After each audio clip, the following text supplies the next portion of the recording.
إن الحمد لله نحمده ونستعينه ونستغفره ونتوب إليه ونعوذ بالله من شرور أنفسنا وسيئات أعمالنا من يهده الله فلا مضل له ومن يضلل فلا هادي له وأشهد أن لا إله إلا الله وحده لا شريك له وأشهد أن محمدًا عبده ورسوله صلى الله عليه وآله وصحبه وسلم تسليما كثيرا أما بعد.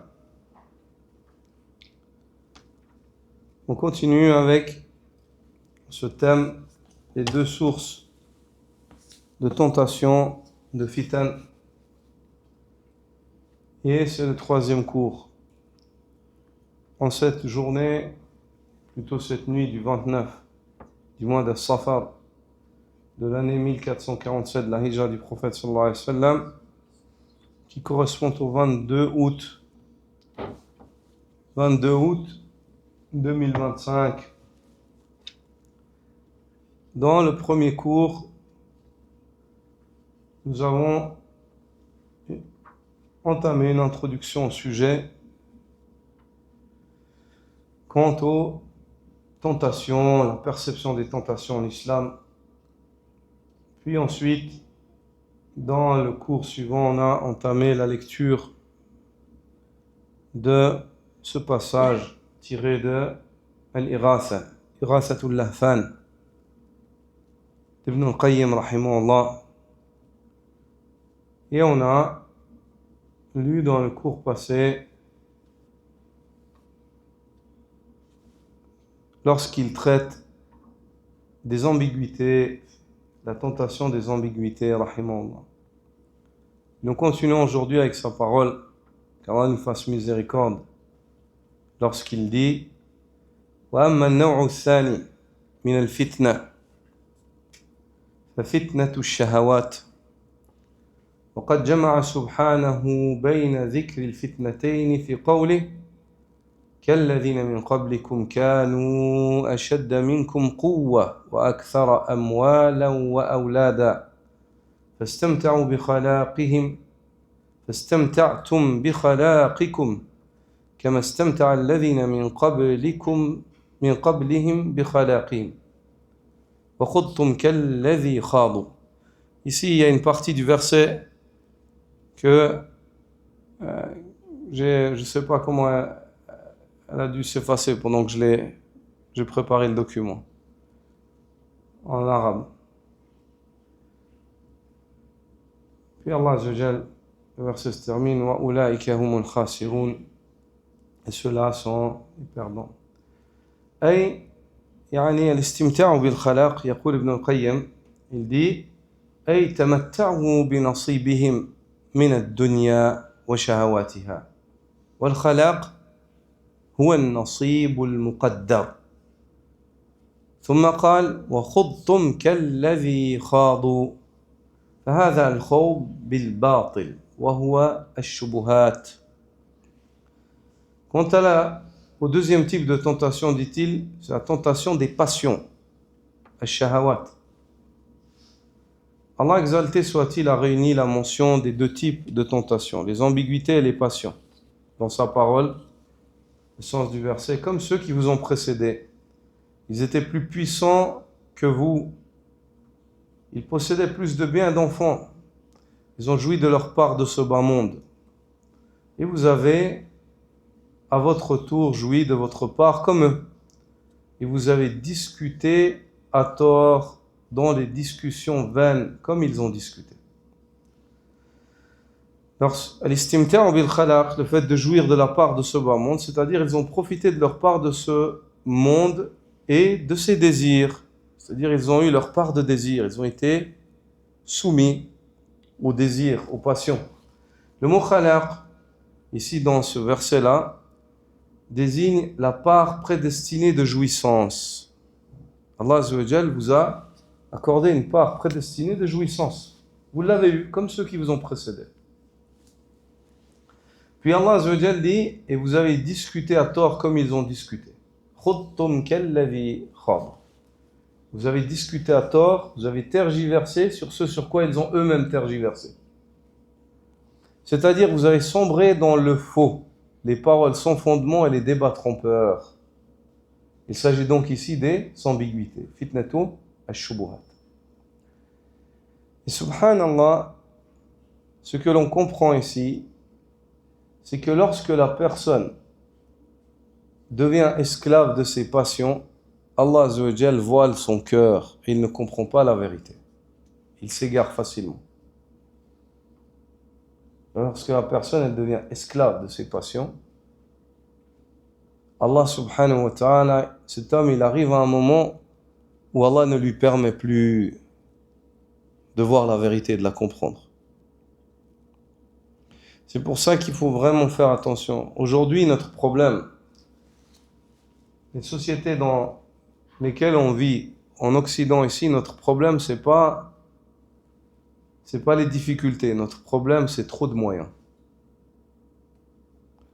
Les problèmes auxquels on fait face aujourd'hui dans nos sociétés, les problèmes qui sont apparents sur nos enfants, c'est pas dû à la difficulté,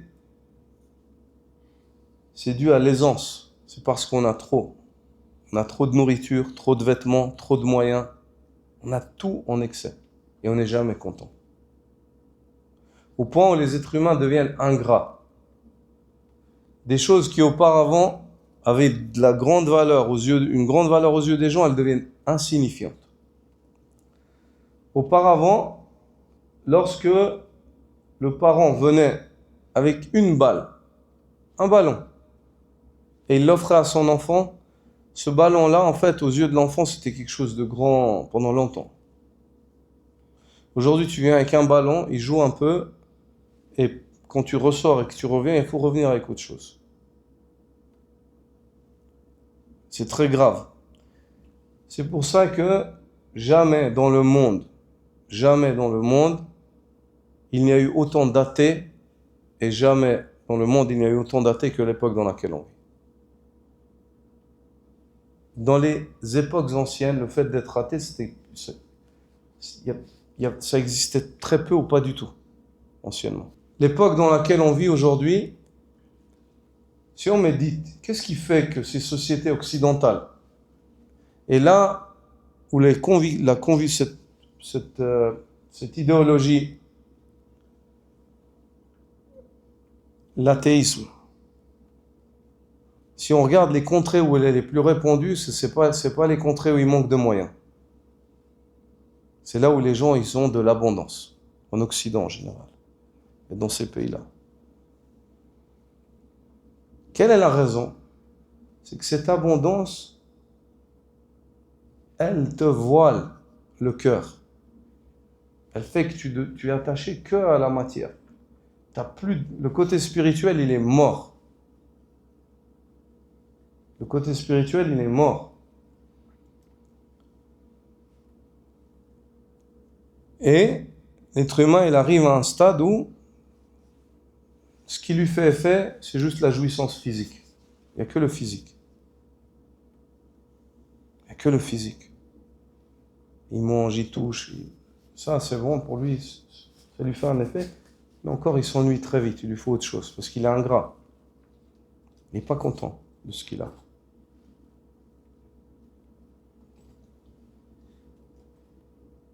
Vraiment, si on prend en considération cette situation aujourd'hui, c'est ça qui nous fait défaut. C'est l'excès de choses qu'on possède. L'excès de choses qu'on possède.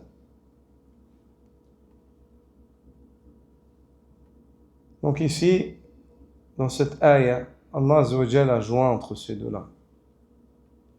Entre la tentation des désirs, les shahwat, et la tentation des ambiguïtés, les shubuhat. Il a évoqué que le premier pas de l'égarement, c'est quoi? C'est les shahawat, les désirs. Une fois que l'iman il baisse avec les péchés, à ce moment-là, l'homme est une cible ou une proie facile. Farisatun sahlatut tanawul. Shaitan.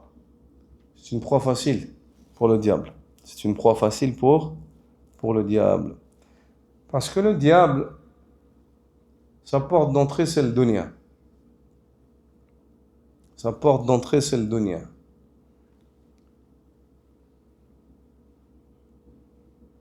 C'est pour ça qu'Allah subhanahu wa ta'ala, à la fin de sourate Luqman, il avertit l'homme face au danger du dunya avant de l'avertir face au danger du shaitan. Car le dunya, il est plus dangereux pour l'homme que le shaitan. Le dunya, retiens ça, il est plus dangereux pour toi et moi que le shaitan. فَلَا تَغُرَّنَّكُمُ الْحَيَاةُ الدُّنْيَا وَلَا يَغُرَّنَّكُمْ بِاللَّهِ الْغَرُورُ. Ne vous laissez pas tromper par la vie d'ici-bas et que le trompeur ne vous trompe pas au sujet d'Allah. Allah Azza wa Jal d'abord t'avertit face au dunya. Puis ensuite il t'avertit face au trompeur. Car le trompeur sans le dunya, il est faible, il n'a pas d'accès. Il faut qu'il ait des appâts. C'est le dunya, son appât. Il va t'attirer avec le dunya. Puis il dit, rahimahullah, أشار سبحانه في هذه الآية إلى ما يحصل به فساد القلوب والأديان من الاستمتاع بالخلاق والخوض بالباطل لأن فساد الدين إما أن يكون باعتقاد الباطل والتكلم به أو بالعمل بخلاف العلم الصحيح فالأول هو البدعة وما والاها والثاني فسق الأعمال فالأول فساد من جهة الشبهات والثاني من جهة الشهوات. Et en ce verset, dit Ibn al-Qayyim, Allah exalté soit-il indique les deux causes majeures de la corruption des cœurs et des religions. Le premier, la jouissance des plaisirs mondains. Le deuxième, l'engagement dans des discours faux et vains.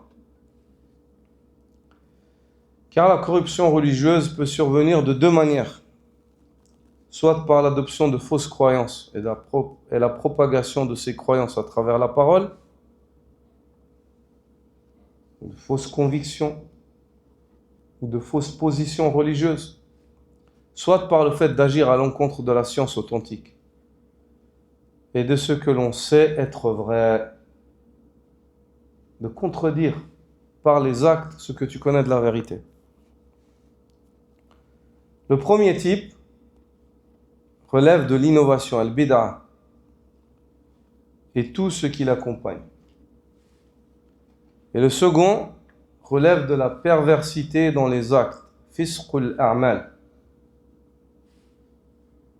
Ainsi, le premier type est une corruption provenant des ambiguïtés intellectuelles, ash-shubuhat. C'est-à-dire lorsque la personne elle adopte de fausses croyances, lorsque la personne elle propage ces croyances-là par la parole, alors qu'elle n'a aucune preuve. Le livre et la sunna contredisent ce à quoi il appelle.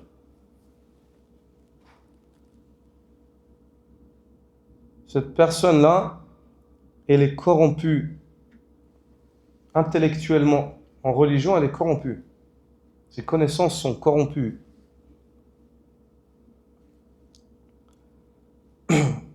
Et cette corruption-là, intellectuelle, elle est de deux catégories. L'une d'entre elles, c'est par erreur. Elle a adopté cette conviction, elle est convaincue que c'est vrai, mais pourtant c'est faux. Et ça, en règle générale, c'est très très difficile que ces gens reviennent. Allah Azza wa Jalla dit قُلْ هَلْ نُنَبِّئُكُمْ بِالْأَخْسَرِينَ أَعْمَالًا الَّذِينَ ضَلَّ سَعْيُهُمْ فِي الْحَيَاةِ الدُّنْيَا وَهُمْ يَحْسَبُونَ أَنَّهُمْ يُحْسِنُونَ صُنْعًا. Dis-leur au Muhammad, Voulez-vous que je vous informe de ceux qui sont les plus perdus en œuvre, ceux qui ont égaré leur cheminement dans la vie d'ici-bas, tout en pensant qu'ils font le bien. Ali radiallahu ta'ala anhu, il a lu cette ayah, il a dit « Oulaïka al-Khawarij ». Il a dit ça, c'est les Khawarij. Et la deuxième catégorie, et celle-là, elle est pire dans l'intérieur. Pas dans l'extérieur, mais dans l'intérieur, elle est pire encore. C'est ceux qui sont convaincus que ce à quoi ils appellent est faux, mais pourtant ils continuent d'appeler. Ça, c'est la malhonnêteté intellectuelle. Il sait que c'est faux. Il sait que c'est faux, mais il continue d'appeler. C'est pour cela que l'un des ulama a dit à un des Mu'tazila, il l'a regardé, il a dit « A'lam, annaka ta'lam, annani sadiq wa anta kadhib » Il l'a regardé dans les yeux, il a dit « Je sais que tu sais que je dis la vérité et que toi t'es un menteur. » Un des gens de la Sunna, il a regardé, cet innovateur, il l'a regardé dans les yeux. Il a dit « Wallah, il a dit, je sais que toi tu sais que moi ce que je dis c'est vrai et que toi t'es un menteur. » Et ça c'est une des pires catégories qui puissent exister. Catégorie qui ressemble à qui? À qui? À Iblis, à Iblis. Iblis, il est convaincu il est sur le faux. Mais il appelle à cela. Qu'Allah Azza wa Jalla nous préserve de la corruption. Donc le premier type, dit-il, est une corruption provenant des ambiguïtés intellectuelles, shubuhat. Et le second type est une corruption provenant des passions charnelles, ash-shahawat. Puis il dit وَلِهَذَا كَانَ السَّلَفُ يَقُولُونَ احذروا من الناس صنفين صاحب هوى قد فتنه هواه وصاحب دنيا أعمته دنياه وكانوا يقولون ويشير هنا إلى كلام سفيان الثوري الذي أشرنا إليه آنفا في الدرس الأول وكانوا يقولون احذروا فتنة العالم الفاجر والعابد الجاهل فإن فتنتهما فتنة لكل مفتون.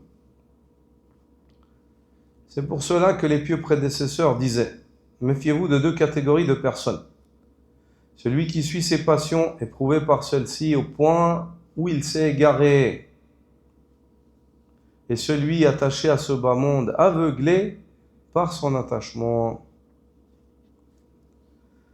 Et il disait également « Prenez garde à la tentation du savant corrompu et de l'adorateur ignorant, car dans la tentation de ces deux réside la tentation de tout cœur vulnérable. Dans la tentation de ces deux réside la tentation de tout cœur vulnérable. » Ici, il s'agit de la parole de Sufyan al-Thawri. Cheikh al-Islam Ibn Taymiyyah, rahimahullah, évoque et dit la pire des corruptions, c'est lorsque le cœur est corrompu dans sa totalité. Il est corrompu au niveau de ses connaissances et il est corrompu au niveau de ses actes. C'est-à-dire, il est corrompu, il est malade par les ambiguïtés et malade par les passions. وأصل كل فتنة إنما هو من تقديم الرأي على الشرع والهوى على العقل.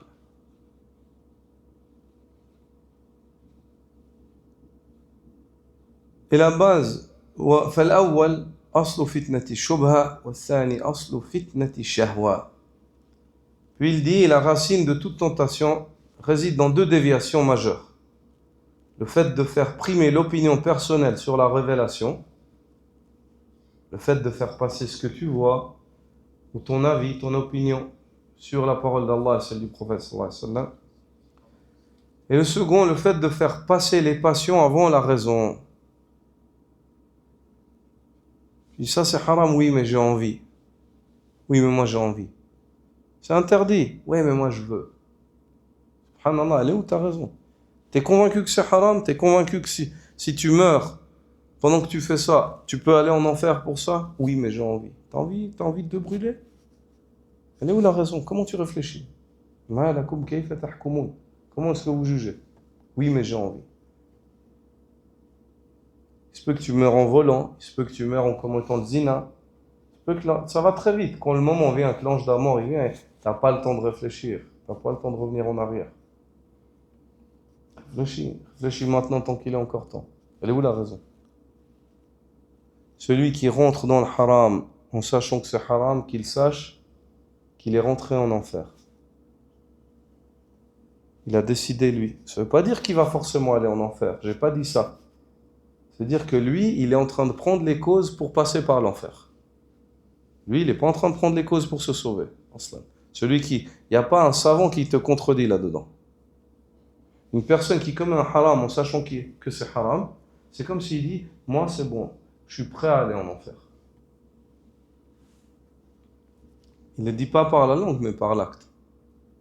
C'est comme s'il agrée. Il dit, c'est bon, moi, je veux payer le prix, je suis prêt. Si tout d'un coup je meurs et qu'Allah ne me pardonne pas, parce que lui il joue au loto. Il n'a pas pris les causes pour qu'Allah lui pardonne. Qui lui garantit à lui qu'il aura le temps de se repentir? Qui lui garantit à lui qu'il ne meurt pas en train de faire ça? Ça va vite, mon frère. Le moment où l'ange de la mort il vient, c'est même le mot seconde, c'est trop grand. Même le mot seconde, millième de seconde, c'est trop grand. C'est un décret d'Allah au préalable. Allah il sait, toi et moi on ne sait pas. Qui t'a garanti à toi que tu auras le temps de dire Astaghfirullah?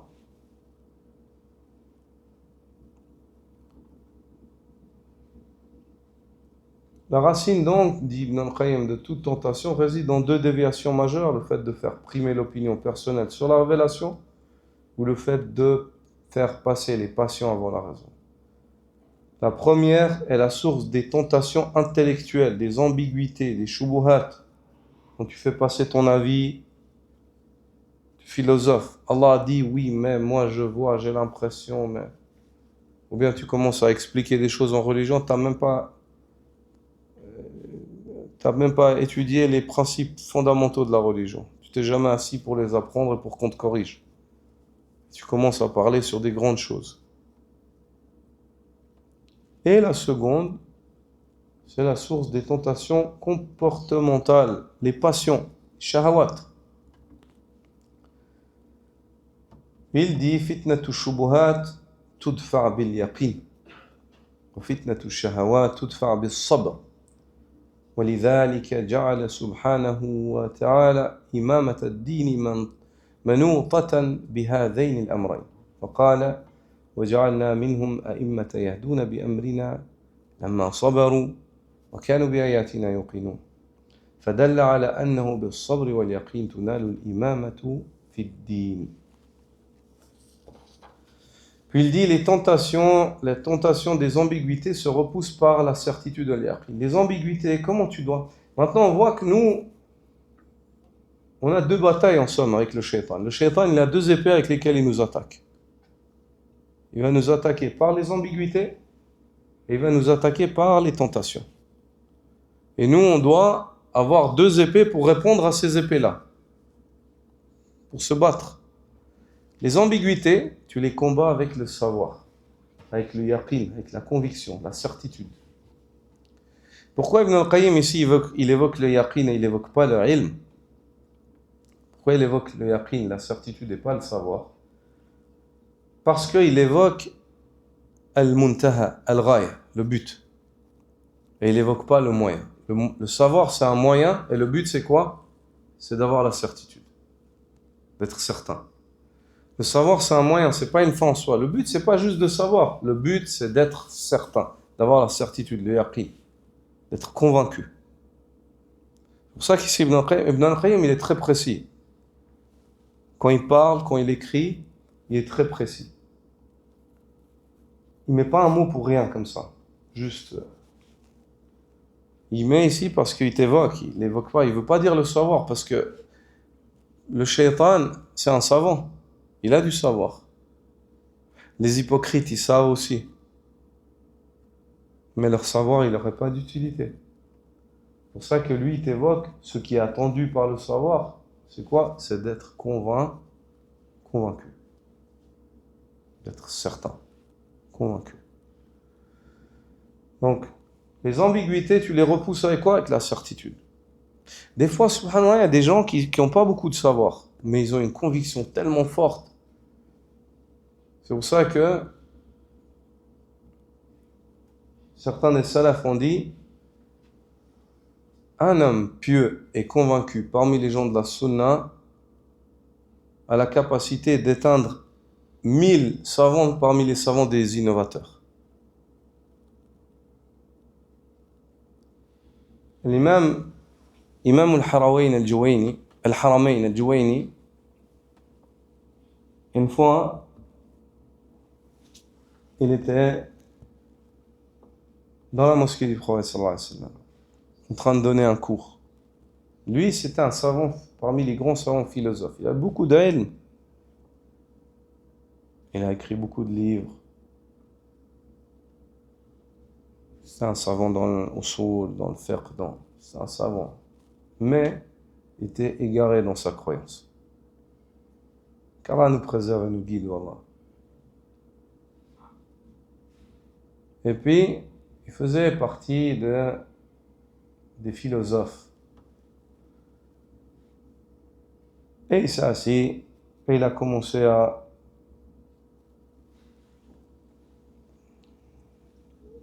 évoquer son refrain. كان الله ولا مكان وهو على مكان قبل خلق المكان. Allah était alors qu'il n'y avait pas de lieu, et il est là où il était avant qu'il crée les lieux. Parce que lui, il renie le fait qu'Allah il est au-dessus des cieux. Il reniait le fait qu'Allah il est au-dessus de la création. Al-ulu al-dhat. Et il y avait un bédouin parmi les Arabes qui était assis et qui l'écoutait. Il a dit دعنا من كلامك هذا كان ولا مكان وكان ومكان ولكن أسألك فأجب أخبرني عن حاجة أجدها في نفسي وتجدها في نفسك إذا كنت مضطرا أو كنت مضطرا ترفع بصرك ويديك إلى السماء فتقول يا رب. Elle a dit, laisse-nous avec tes paroles, kan wala makan wala. Tu nous fatigues avec ces paroles, ces refrains-là. Elle a dit, mais informe-moi plutôt au sujet d'un ressenti que toi t'as en toi et que j'ai en moi. Qui est le fait que lorsqu'on est en détresse, on lève tous les deux les mains et les yeux vers le ciel, on dit Ya Allah. Au-dessus, on cherche Allah Azza wa Jalla. Comment on le cherche? Vers au-dessus des cieux. Ya Allah, Ya Rabbi. Il a commencé à s'arracher les cheveux, Al-Juwayni. Il a commencé à s'arracher les cheveux. Il a dit Hayyarani ar-rajul, hayyarani ar-rajul. Falaysa li jawab. Il a dit l'homme, il m'a mis dans une situation, j'ai pas de réponse à lui donner. Il m'a mis dans un embarras. J'ai pas de réponse à lui donner. Il s'agit ici de quoi? Un grand savant. Son nom, il est évoqué dans les livres de fiqh et ainsi de suite, qui était égaré dans sa aqida. Un homme simple, dont cet homme-là, on le connaît comment? On le connaît juste comme ça, parmi les gens de la sunna. Et le récit, il est évoqué, avec des chaînes de transmission, même dans les livres de ceux qui ne sont pas forcément d'accord. Subhanallah. Ou un autre homme. Et ça, il est dit qu'un homme parmi Al-Quburiya, les adorateurs des tombes, les mausolées, Il disait Madad ya Rasulallah, aide-moi au messager d'Allah vers la tombe du prophète sallallahu alayhi wa sallam. Il a dit Allah yahdik. Un homme parmi les Arabes l'a écouté, il a dit qu'Allah te guide, subhanallah. Innahu la yasma'uk. Tad'u mayyitan. Il a dit, il t'entend pas, t'invoques un mort. Il a dit là, il n'est pas mort. Il a dit Allah subhanahu wa ta'ala dit ولا تقولوا لمن يقتل في سبيل الله أموات بل أحياء عند ربهم يرزقون ولا تقولوا. Lui s'est arrêté. Ne dites pas de ceux qui sont tombés dans le sentier d'Allah, qui sont morts. Ils sont bel et bien vivants. Et le prophète sallallahu alayhi wa sallam est vivant. Le bédouin l'a regardé, il a dit Akmil al-aya. Il a dit complète le verset.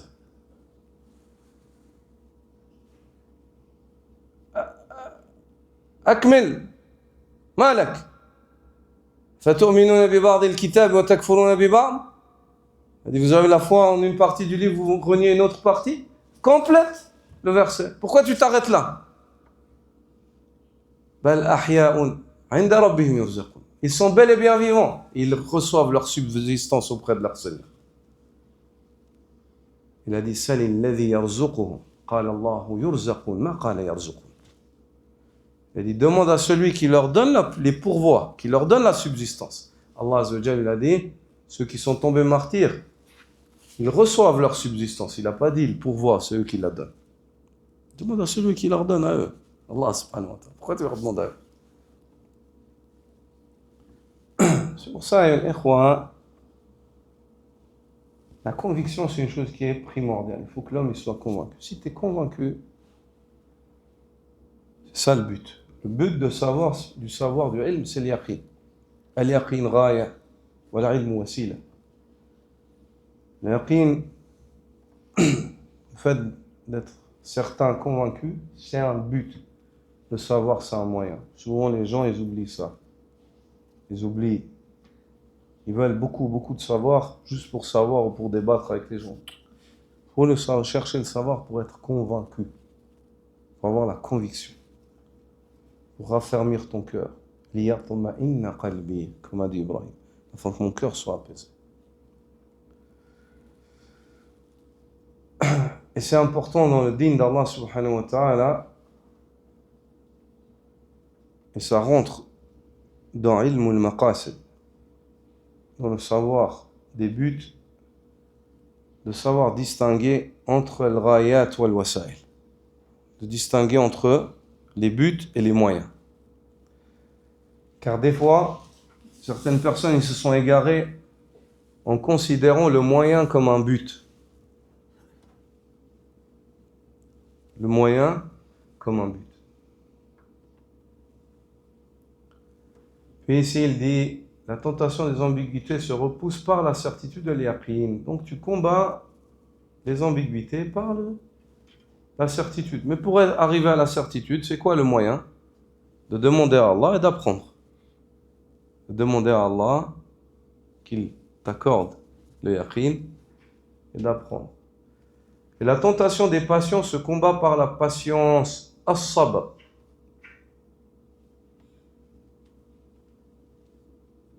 Les passions, il faut les combattre par la patience. Il faut patienter. Ça c'est haram, tu as envie de le faire, tu dis, je ne le fais pas, je patiente, Allah il me donnera mieux. Dans le dunya, et quand je retournerai à Allah, dans le Jannah, il y a beaucoup mieux. Dans le Jannah, il y a beaucoup mieux. C'est pour ça qu'Ibn al-Qayyim, rahimahullah, dit dans l'introduction de l'Iratha, dans ce même livre, dit une jolie parole. Il dit Izbah hawaka bisikkin as-sabri. Il dit égorge tes passions avec le couteau de la patience. Égorge tes passions, saigne-les. Comme tu égorges une bête, tes passions égorge-les. Avec quoi? Avec le couteau de la patience. Bisikkin as-sabr. Avec le couteau de la patience. Fais preuve de patience. As-sabr. C'est des journées. Quand tu es dans le dunya, elles sont courtes. C'est pourquoi, dit-il, Allah exalté soit-il, a lié la fonction d'imam dans la religion d'Allah, de guide spirituel et doctrinal, à ces deux qualités fondamentales. Un imam, il doit avoir ces deux qualités. Il doit avoir la patience et être convaincu. Et il a dit, il évoque ce verset de Surat Al-Sajda, lorsqu'Allah subhanahu wa ta'ala dit وَجَعَلْنَا مِنْهُمْ أَئِمَّةً يَهْدُونَ بِأَمْرِنَا لَمَّا صَبَرُوا وَكَانُوا بِآيَاتِنَا يُوقِنُونَ. Et nous avons établi parmi eux des imams qui guidaient par notre ordre. Quand est-ce qu'Allah il a fait d'eux des imams qui guidaient par notre ordre? Lorsqu'ils avaient fait preuve de patience et étaient convaincus de nos signes. Quand ils se sont montrés patients, ils étaient convaincus, Allah il a fait d'eux des imams. Allah il a fait d'eux des imams. Ce verset montre clairement que la direction religieuse, l'imama en religion véritable, ne peut s'acquérir que par la patience et la certitude. Et là, il reprend une parole de son cheikh al-Islam Ibn Taymiyyah, où il évoque souvent dans ses livres, il dit وَكَثِيرًا مَا كُنْتُ أَسْمَعُ شَيْخَنَا قَدَّسَ اللَّهُ الرُّوحَ يَقُولُ بِالصَّبْرِ وَالْيَقِينِ تُنَالُ الْإِمَامَةُ فِي الدِّينِ. Et souvent, j'entendais mon cheikh al-Islam Ibn Taymiyyah dire, sache Ibn al-Qayyim, que c'est par la patience et par la conviction qu'on atteint le degré d'imam dans la religion. C'est par la patience et la conviction qu'on atteint le degré d'imam dans la religion. Et il s'argumentait avec ce verset-là de Surat Al-Sajda. Ce verset-là, وَجَعَلْنَا مِنْهُمْ أَئِمَّةً يَهْدُونَ بِأَمْرِنَا لَمَّا صَبَرُوا وَكَانُوا بِآيَاتِنَا يُوقِنُونَ. Et nous avons fait d'eux des imams qui guidaient par notre ordre lorsqu'ils se sont montrés patients et étaient convaincus de nos signes, de nos versets. Ici, il est primordial de savoir et de te rendre compte que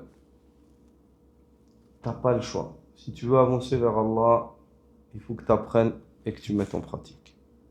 En apprenant, Allah Azzawajal augmente ta conviction, ta certitude. Et quand ta certitude elle augmente, les ambiguïtés, elles, s'éloignent. Et il faut que tu mettes en pratique, que tu honores ce par quoi Allah Azzawajal t'a honoré comme savoir en le pratiquant, en étant un pratiquant, un pieux. Et quand tu fais cela, plus tu pratiques et tu t'accroches à la pratique et ton but dans la vie c'est le din, Allah Azzawajal il éteint les passions, il les éloigne de toi. Parce que pour toi il y a quelque chose qui te réjouit plus que ça. فَبِذَلِكَ فَلْيَفْرَحُوا هُوَ خَيْرٌ مِمَّا يَجْمَعُونَ. Voilà ce avec quoi ils doivent se réjouir. Ceci est bien meilleur. Ceci est bien meilleur que ce qu'ils amassent du dunya. On se réjouit du iman. Le dunya, elle est source de questionnement. Il dit وَجَمَعَ بَيْنَهُمَا أَيْضًا فِي قَوْلِهِ وَتَوَاصَوْا بِالْحَقِّ وَتَوَاصَوْا بِالصَّبْرِ. فتواصوا بالحق الذي يدفع الشبهات وبالصبر الذي يدفع الشهوات. Regardez cette argumentation. Ce grand imam, rahimahullah. Il dit Allah a également réuni ces deux vertus essentielles dans sa parole. Et ils se sont recommandés mutuellement la vérité et ils se sont recommandés mutuellement la patience. Puis il dit, ils sont donc exhortés à la vérité qui permet de repousser les ambiguïtés, les shubuhat. Ils sont appelés à la vérité, al-haq, afin de repousser les shubuhat.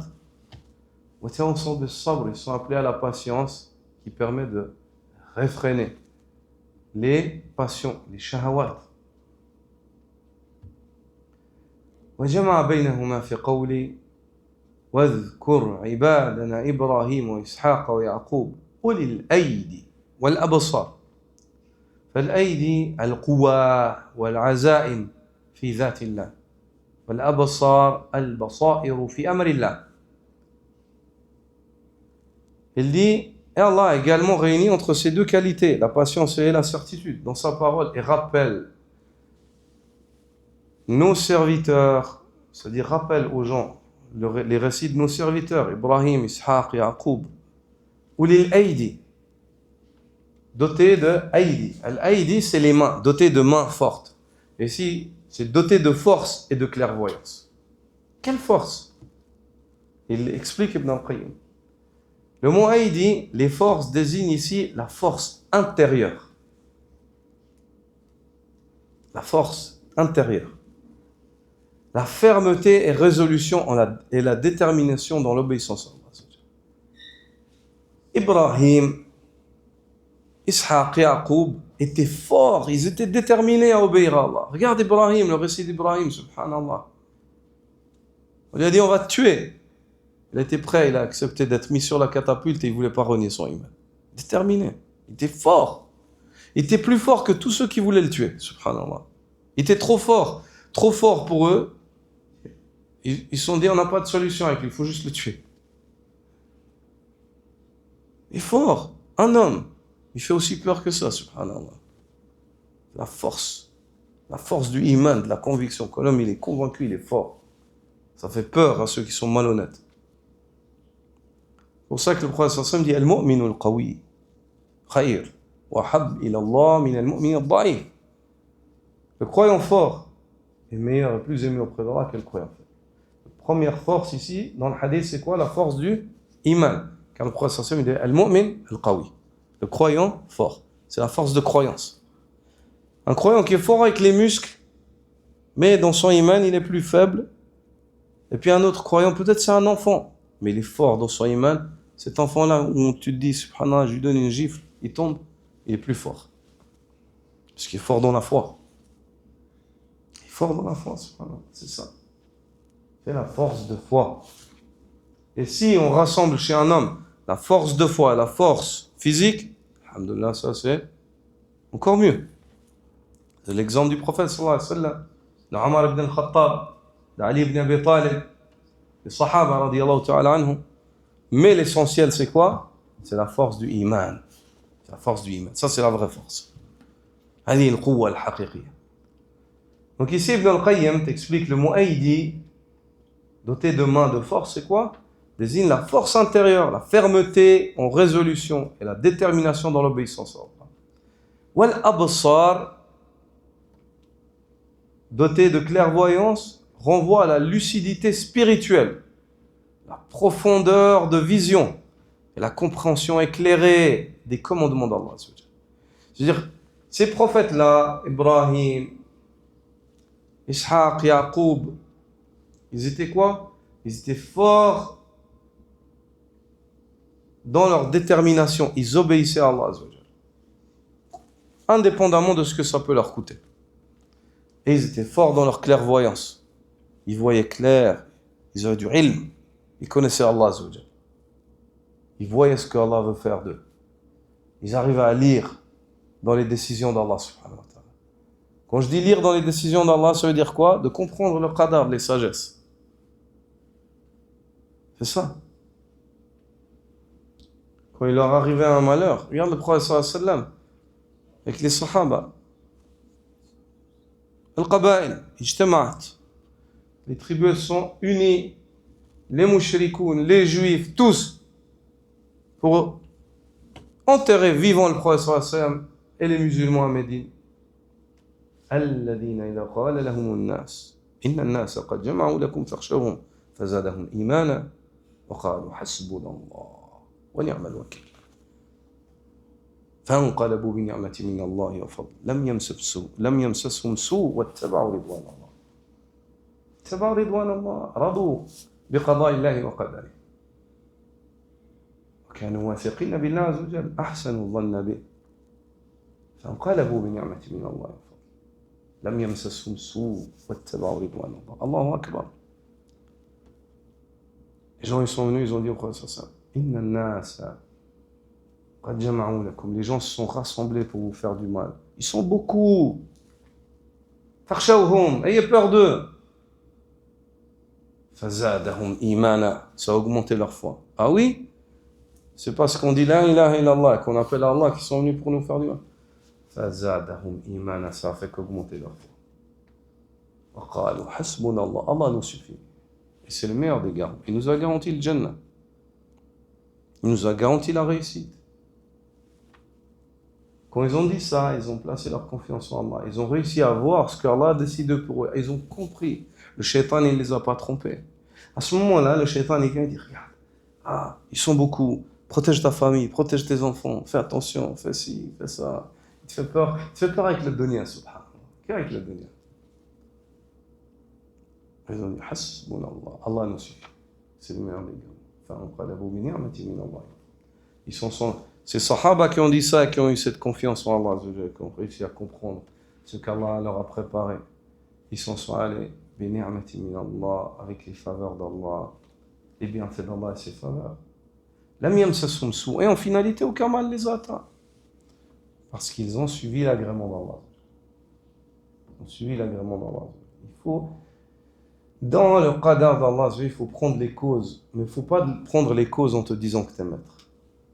Il faut prendre les causes en te laissant aller dans le destin. Prends les causes et laisse-toi. Remets-toi à Allah. Regarde comment tu rentres dans la salat. Tu as envie du Jannah? Tu lèves les mains. Allahu Akbar. Oh Allah, je t'obéis. Moi, je fais ce que tu me demandes. Je me remets à toi. Allah. Khalas. Laisse Allah. Allah, il fait.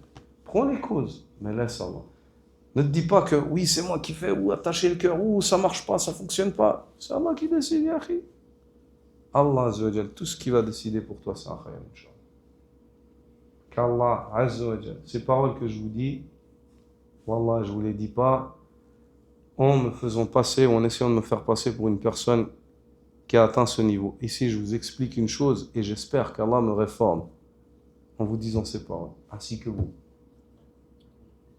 Parce que nous, on nous a habitués ici, et je cherche pas à mettre la faute sur quelqu'un d'autre, mais on nous a tellement habitués à être matérialistes, à ce que tout fonctionne comme on a envie, que des fois, dès que ça bouge un peu, on est instable. Dès que les choses, elles vont pas au millimètre près comme on a l'habitude, pour nous, tout, c'est comme si tout le monde il s'écroule sur nous. C'est faible. On a un manque de confiance en Allah, réellement. On a un manque de confiance. Il faut guérir ça, qu'Allah nous guérisse. Ya Rabbal Alamin, qu'Allah nous guérisse, subhanallah. Il dit, donc ici, il évoque cette ayah à nouveau dans laquelle Allah subhanahu wa ta'ala rassemble entre ces deux qualités par lesquelles l'homme se préserve des tentations, la conviction et la patience. Puis il dit وعبارات السلف تدور على ذلك. قال ابن عباس أولي القوة في طاعة الله والمعرفة بالله. وقال الكلبي رحمه الله أولي القوة في العبادة والبصر فيها. وقال مجاهد الأيدي القوة في طاعة الله والأبصار البصيرة في الحق. وقال سعيد بن جبير الأيدي القوة في العمل والأبصار بصرهم بما هم فيه من دينهم. Et les commentaires des pieux prédécesseurs d'Ibn al-Qayyim, les salafs, tournent tous autour de cette compréhension. C'est-à-dire, al-Aidi, la force, c'est la force dans l'obéissance à Allah. Al-Basar, c'est l'ilm, la connaissance.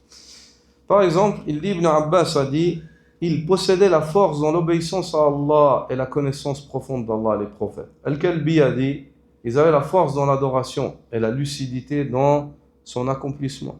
Et Mujahid, quant à lui, a dit, les mains, al-Aidi, désignent la force dans l'obéissance à Allah. Et les regards, al-Absar, désignent la clairvoyance dans la vérité. Saïd ibn Jubayr a dit, les mains désignent la force dans l'action, dans le fait d'agir.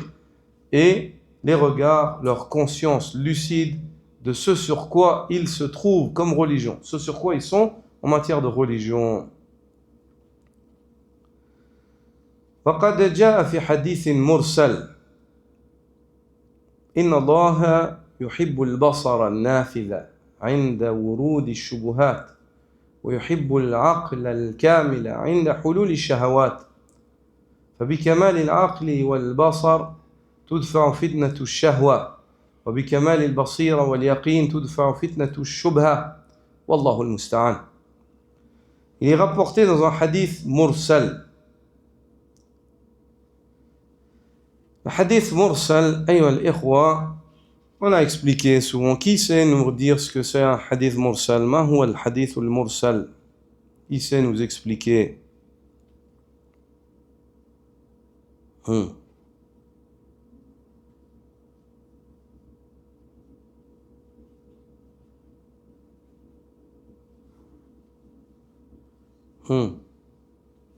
ما هو الحديث المرسل؟ نعم. طيب